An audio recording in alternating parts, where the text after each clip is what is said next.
అనగనగా ఒక అడవిలో ఒక పెద్ద చెరువు ఉండేది. దానిలో చాలా చేపలు ఎంతో కాలంగా నివాసముంటున్నాయి. ఆ చెరువు అడవి లోపలికి దూరంగా ఉండటంవల్ల చేపలు శత్రుభయం లేకుండా హాయిగా ఉండేవి. ఒకరోజు ఆ అడవి మీదగా ఎగురుతున్న కొంగకి ఆ చెరువు కనిపించింది. ఇంత పెద్ద చెరువుని చూడకుండా ఇంతకాలం ఎలా ఉన్నానా అనుకుని ఆశ్చర్యపోతూ ఆ చెరువు గట్టుపైన వాలింది. దానికి చెరువులో చాలా చేపలు కనిపించాయి.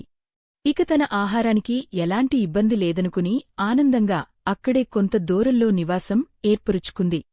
ప్రతిరోజూ 3 పూట్లా హాయిగా చేపలను తింటూ కాలం గడుపుతుంది.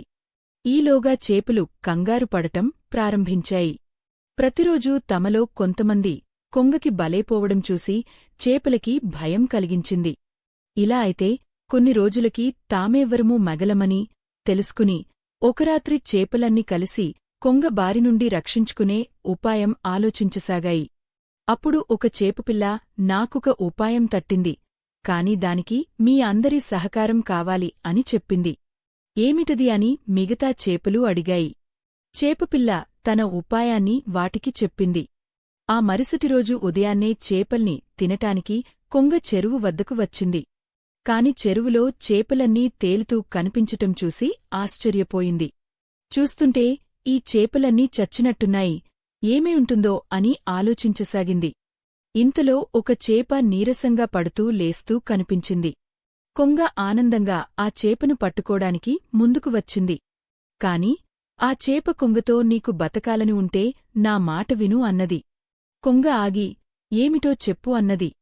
నిన్న రాత్రి ఒక నాగుపాము చెరువు దగ్గరకు వచ్చి నీళ్లు తాగబోయింది. ఈలోగా ఒక పెద్దచేప దానిని కొరికింది.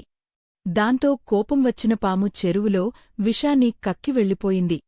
దాంతో చెరువులో నీళ్లన్నీ విషమయం అయిపోయాయి. అందుకే చేపలన్నీ చచ్చి తేలుతున్నాయి. నేను కూడా ఇంకో క్షణంలో చావబోతున్నాను. నన్ను తింటే నువ్వు కూడా చనిపోతావు, జాగ్రత్త అని చెప్పింది. దాంతో భయపడ్డ కొంగ ఇక ఆ చెరువులో తనకి ఆహారం దొరకదని తెలుసుకుని మరొక చెరువును వెతుక్కుంటూ వెళ్ళిపోయింది. చేపపిల్ల పాచిక పారినందుకు చేపలన్నీ ఎంతో సంతోషించాయి. ఈ కథ యొక్క నీతి: చేపలు ఐక్యంగా తెలివిగా వ్యవహరించగా శత్రువు దూరమైంది. ఐక్యత, తెలివి ఉన్నచోట విజయం ఉంటుంది. Thank you for watching. మరియొక్క కథతో మళ్ళీ కలుద్దాం.